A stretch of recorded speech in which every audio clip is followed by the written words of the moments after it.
This one, upstairs. Arrogant, self-righteous, and cool. That's her. She started it all.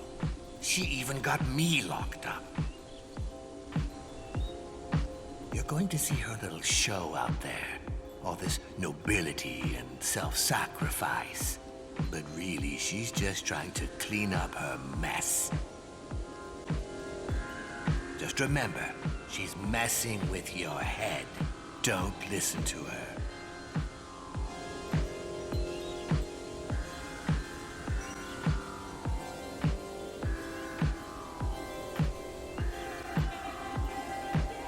Feel it in your heart, your anger, your instinct.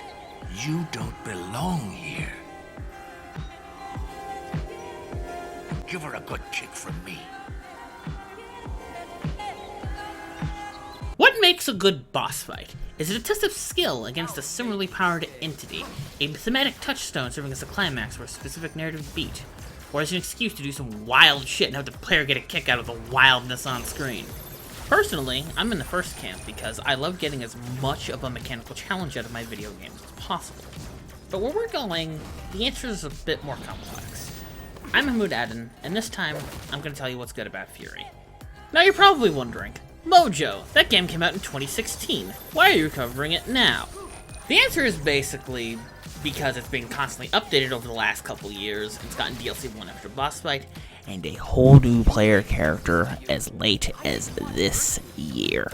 Plus, it's my channel. I can do whatever the fuck I want. I've been doing this for about a year now. What were y'all expecting? Consistency? Not in this house. Anyways, Furi is an action bullet hell game developed by French studio The Game Bakers and featuring character designs by manga creator Takahashi Okazaki of Afro Samurai and Batman Ninja fame.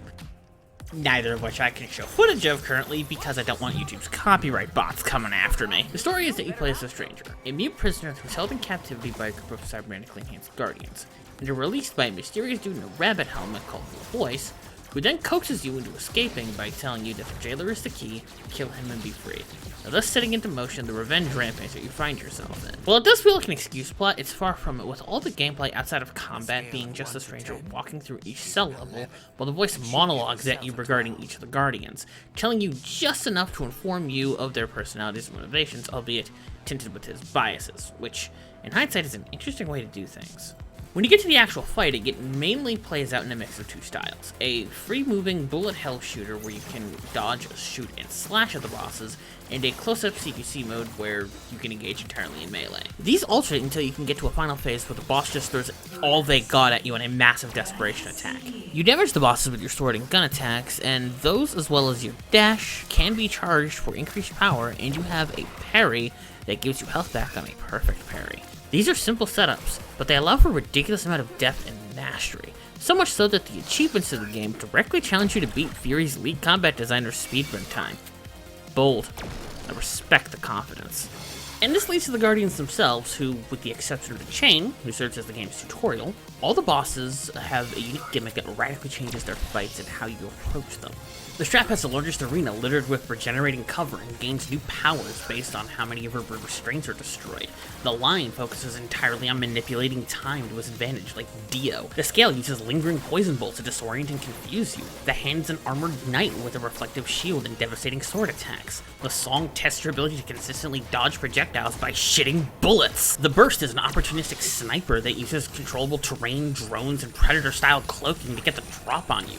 The Edge, my personal favorite, is a straight-up sword fight with no bullet hell sections that test your parrying skills. And the Beat is a straight-up get the fuck back here, boss. All these fights do the best they can to challenge the player and give them the best damn boss fight they can, and I fucking love that. It feels like the game is constantly pushing you to improve, and there's even a practice mode for each boss that lets you get their patterns down so you can get those sweet, sweet S ranks.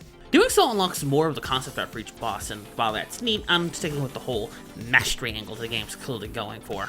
The sole exception to this is the Star. The Star is one of Furi's secret bosses. Specifically, the secret boss needed to get the golden ending. And while I like the idea that the entire story has just been the Voice trying to convince you to be better than your origins as an advanced scout to an alien invasion, and while that's potentially interesting, it kind of comes out of nowhere for it to matter all that much, unfortunately.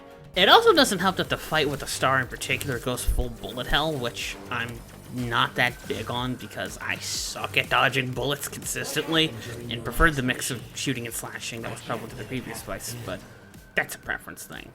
There's also the aforementioned new character, referred to as Onimusha. Onimusha is a gender-swapped version of the Stranger that focuses on stance dancing in order to be effective. You have a blue stance that focuses on speedy dodges, higher gunfire rates, and chainable dashes, and a red stance that's more suited to melee combat by having chargeable melee attacks, stronger sword attacks in general, and charge shots as the default gun attack. These are balanced around their respective weaknesses, as the former has sword attacks that are weaker than a newborn kitten, and the latter is so slow that you might as well be wading through molasses. That's frozen. And then there's the yellow super mode that you can charge up that goes, fuck these weaknesses, let's give Onimusha unlimited power! It works great as a neat little burn strategy in the bow to tie off a completed character design-wise. Before we go, I gotta talk about the soundtrack of this. You've been listening to it since this video was started and have been probably going, man, these are bangers! Right you are, because the game bakers have assembled like killer's row of synthwave artists. Lorne, Scattle, Danger, Waveshaper, Knight, Carpenter Brut, and the Toxic Avenger all come together to give us 22 tracks that highlight the story in each of the characters perfectly. Kicking in and changing dynamically with each phase to punctuate each moment. It's so fucking good! I'm sorry, I got a little intense there. I really like this game's soundtrack. If you're looking for a game to test your skills, give Furi a try. It might be a bit much for some, but for me, it hosts the sweet spot between mastery and accessibility. This is quite possibly one of the most me video games I've ever played, and if you've seen the output on this channel, that's fucking saying something. And that would be it for this video. Thank you very much for watching. Don't forget to like it if you did. Don't forget to also share it if you really liked it. And also, don't forget to subscribe. It really helps the channel out. Thank you. Have a wonderful day.